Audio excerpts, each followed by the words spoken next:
अरे वाह, अब तो मेरा कार्य और भी आसान हो गया। इसी सकट के नीचे कुचल दूंगा इस दुष्ट शिशु को। महाराज कंस को उनके जीवन का सबसे शुभ समाचार दूंगा मैं। पूतना और सूक्ष्म बुद्धि की तरह मैं तेरे जाल में नहीं फंसूंगा विष्णु अवतार। उन्होंने तेरे सामने आने की भूल की थी, पर मैं तुझे दिखाई नहीं दूंगा। अदृश्य रूप में ही तेरा वध करूंगा।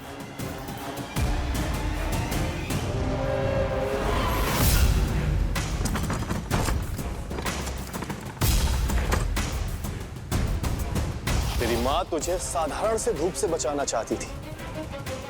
क्या दशा होगी उसकी जब मैं तुझे सकट के नीचे कुचल दूंगा।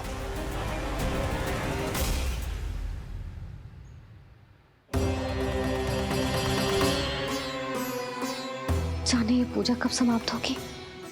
कहीं उठ तो ना गए उनको मेरा लल्ला। मुझे उसे देखना है। पर जो पंडित जी हैं कि अब देख कैसे इस शकट के भार के नीचे दब जाता है तेरा कोमल तन।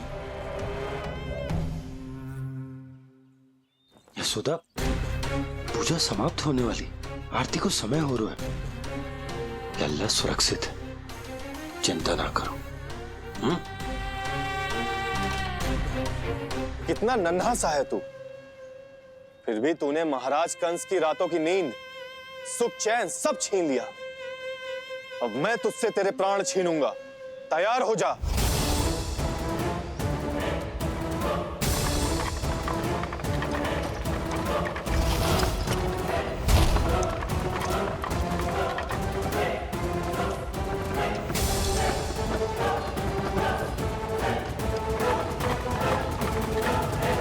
ये क्या हो रहा है?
प्राण कब इसके तन से विदा ले लेंगे इसे पता ही नहीं चलेगा। ताई जी! यशोदा ताई जी!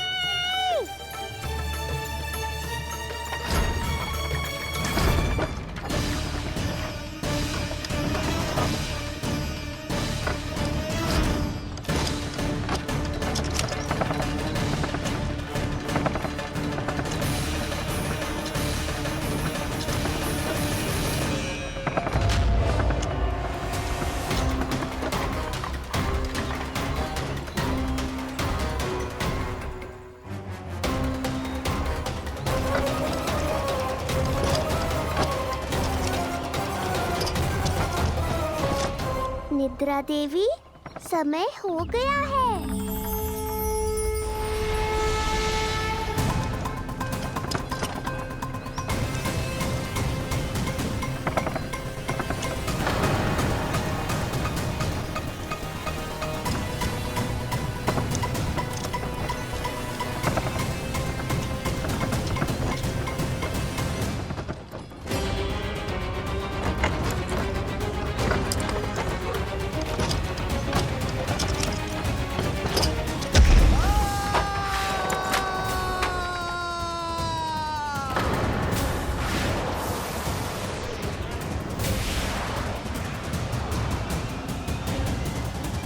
श्री नारायण भगवान की जय।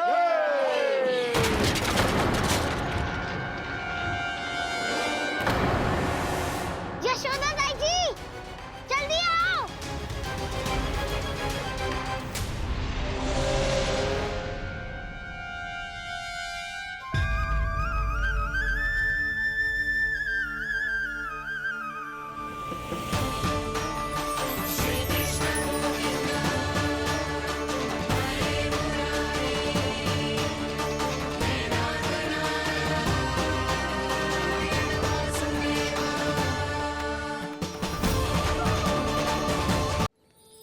श्री नारायण भगवान की जय।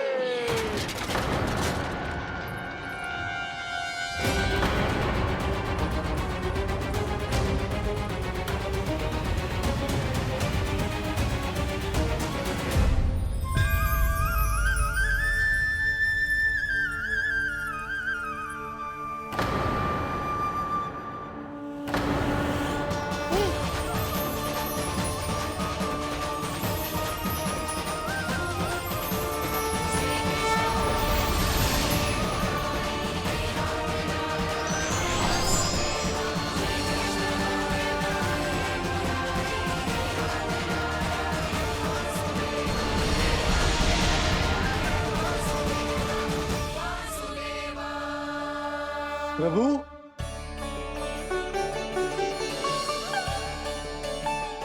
प्रभु, मैंने आपके अवतार को हानि पहुंचाने का प्रयास किया, फिर भी आपने मुझे दर्शन दिया। देने ही पड़े। तुम्हें मेरे चरणों का स्पर्श जो मिल गया, तुम्हें आश्चर्य हो रहा होगा।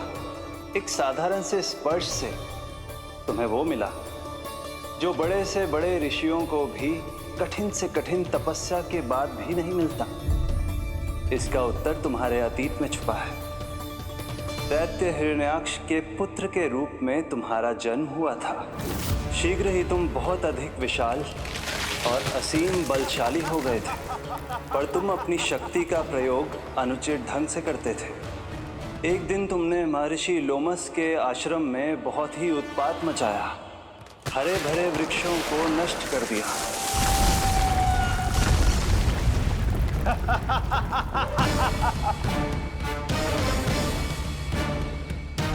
देख क्या रहे हो ऋषिवर?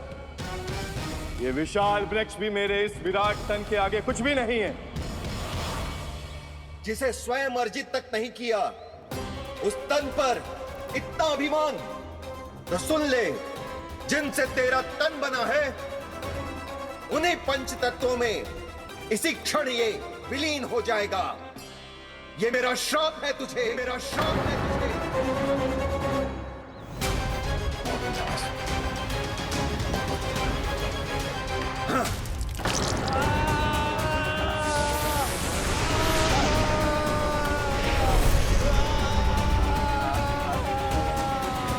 पर तभी तुम्हें अपनी भूल का आभास हुआ और ऋषि लोमस से तुमने क्षमा याचना की।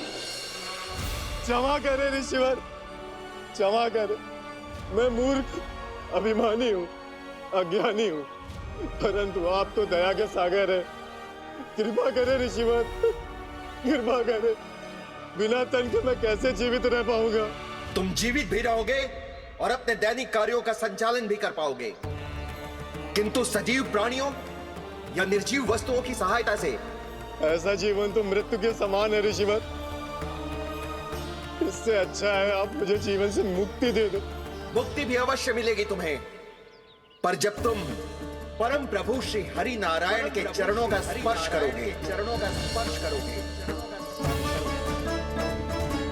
और यही नहीं शक्तासुर, कल जब तुम मुझे खोज नहीं पा रहे थे, तब भी तुमने हार नहीं मानी। 7 प्रहर तक 7 बार मेरी और मेरे गोकुल की परिक्रमा की। इस क्रम में तुमने अनजाने में ही अपना पश्चाताप पूरा किया और पुण्य अर्जित कर लिया। इसलिए मैं तुम्हें मोक्ष प्रदान करता हूं। इसलिए मैं तुम्हें मोक्ष प्रदान करता हूं।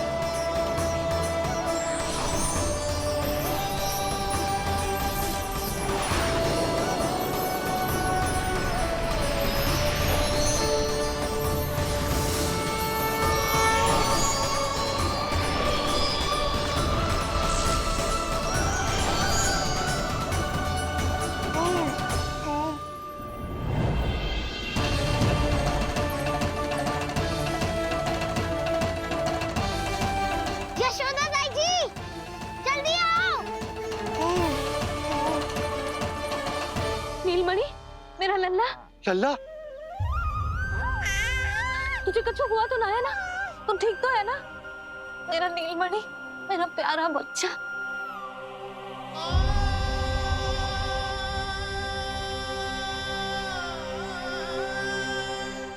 भोला, बंसी, ये सब क्या है?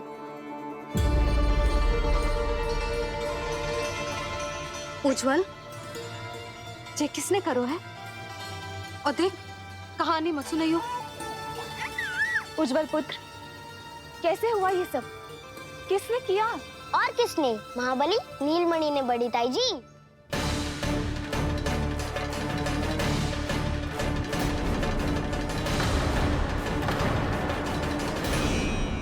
जी क्या बोल रहे हो? सच्ची सच्ची बता। लो, फिर फंस गया उज्जवल। मैं सच्ची कह रहा हूँ। अचानक तीव्र वेग से वायु चली। फिर ऐसे लगो जैसे कोई भूकंप आ रहा है। और फिर जब मैंने देखा तो ये सकट अपने आप हिल रही थी, खड़खड़ खड़खड़ खड़खड़ खड़खड़। फिर मैंने साहस दिखाया और उस सकट को रोकने का प्रयास करो। और सकट ना रुको, जे हिले ही जा रहा था, खड़खड़ खड़खड़ खड़खड़ खड़खड़ खड़खड़ खड़खड़। और फिर ऐसे ही हिलते हुए अचानक से आगे बढ़कर सीधा नीलमणि के ऊपर चला आए हो।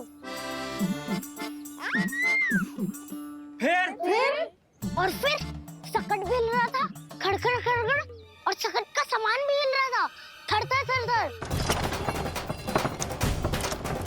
ऐसा लगो जैसे सकट नीलमणि को कुचलने को।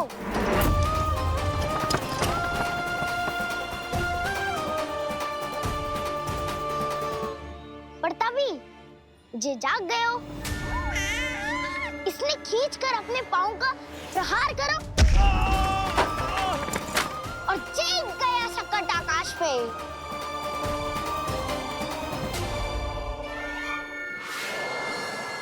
और फिर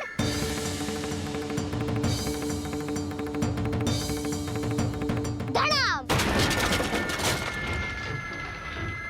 सब भूमि पे गिरकर चकनाचूर।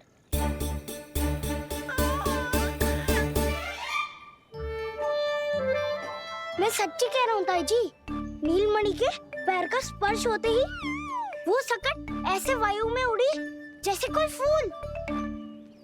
अच्छा, और जो तेरे हाथ में ये माखन है, ये भी अपने आप उड़ के आ गया होगा ना? हाँ, मैं सच्ची कह रहा हूँ।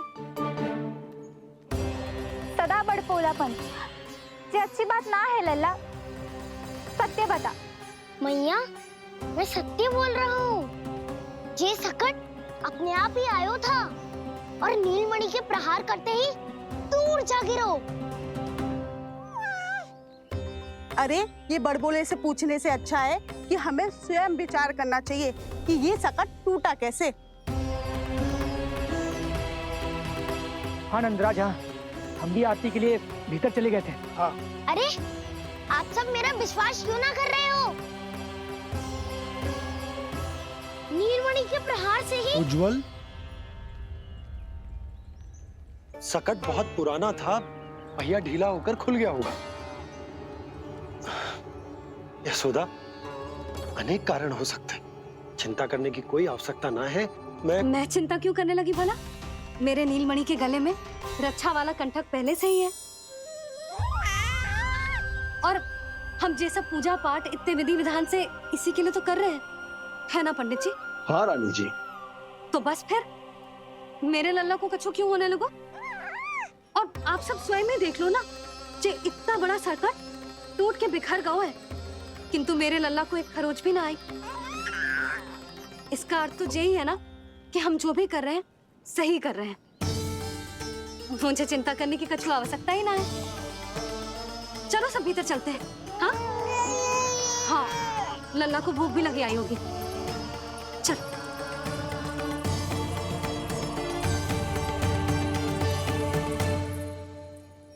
नंदराज जी, अब हमें भी आज्ञा दीजिए। प्रणाम पंडित जी। ध्यान कहाँ था तुम दोनों का? और अधिक सावधान रहने की आवश्यकता थी ना? क्षमा कीजिए नंदराज।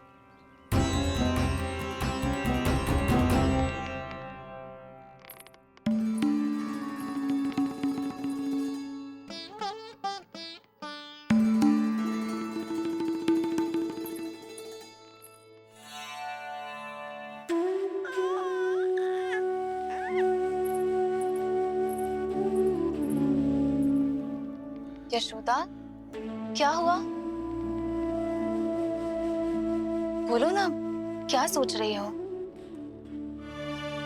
मुझे बहुत चिंता हो रही है जीजी। मेरे लल्ला के साथ कुछ ना कुछ दुर्घटना होती रहती है। अरे, अभी बाहर ही तुम सबको समझा रही थी, अब भीतर आते ही क्या हो गया तुम्हें? बाहर समझाने वाली मैं ना थी जिज्जी, वो तो गोकुल की रानी जसोदा थी। किंतु भीतर से मैं अपने नीलमणि की मैया हूँ, बस। और एक मैया को कितनी चिंता होती है, इसे आपसे अधिक कौन जान सकता है। बहुत बड़ा धक्का लगा है मैया को इस घटना से। अब तो ये मेरी रक्षा के लिए और भी अधिक चिंतित हो जाएंगी। यंत्र का कंठक, पूजा पाठ, इतने सारे प्रहरी, सुरक्षा के प्रबंध, यदि इतने सबके बाद भी मैं अपने लल्ला की रक्षा न कर पाई तो मुझसे अधिक अभागी कौन हो सकती है।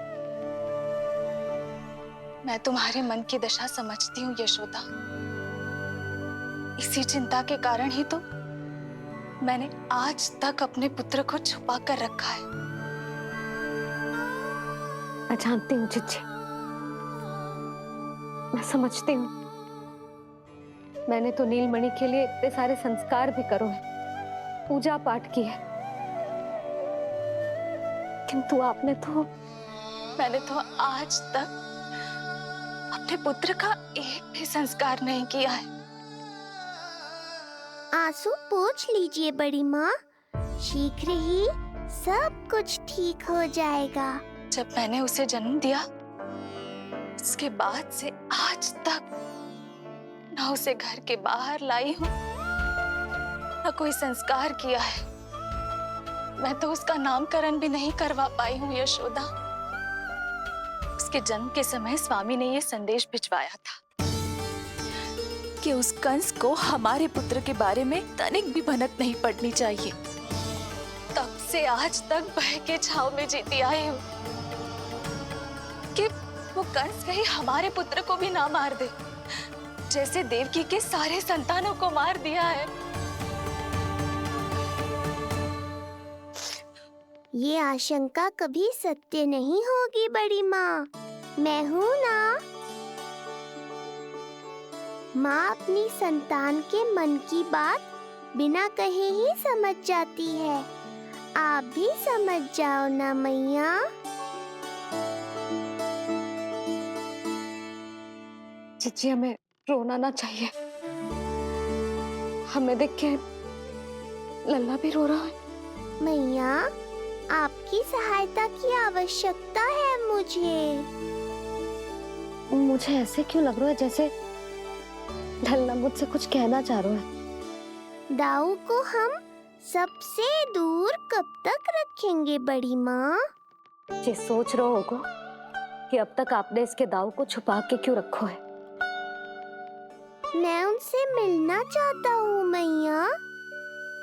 जिज्जी, कितना मन करता होगा ना इसका अपने दाऊ से मिलने का। और आपके लल्ला का भी तो मन करता होगा ना कि अपने छोटे भाई को मिले। कितनी बातें करते हैं हम दोनों की इनके सामने। हाँ यशोदा, मैं भी अपने पुत्र को नीलमणि के बारे में सब कुछ बताती हूँ। तो बस फिर हमें साथ साथ रखिए ना। मेरा आधा हिस्सा है वो, उनके बिना मैं अधूरा हूँ मैया। ये दोनों भाई एक दूसरे के बिना अधूरे हैं जिज्जी। हमें इन दोनों को साथ ही रखना चाहिए। आप ही सोचो, यदि नीलमणि की रक्षा होगी तो आपका लल्ला भी तो सुरक्षित रहेगा। तुम सच कह रही हो यशोदा। हमें इन दोनों को मिलाना चाहिए और साथ में ही रखना चाहिए, सुरक्षित। तब तो शीघ्र ही पंडित जी को बुलाकर हमें शुभ मुहूर्त निकलवाना चाहिए। शुभ मुहूर्त? हाँ, शुभ मुहूर्त। दोनों भाइयों के मिलन के साथ साथ उनका नामकरण संस्कार भी करवा देते। अब अपने दाऊ से मिलूंगा मैं।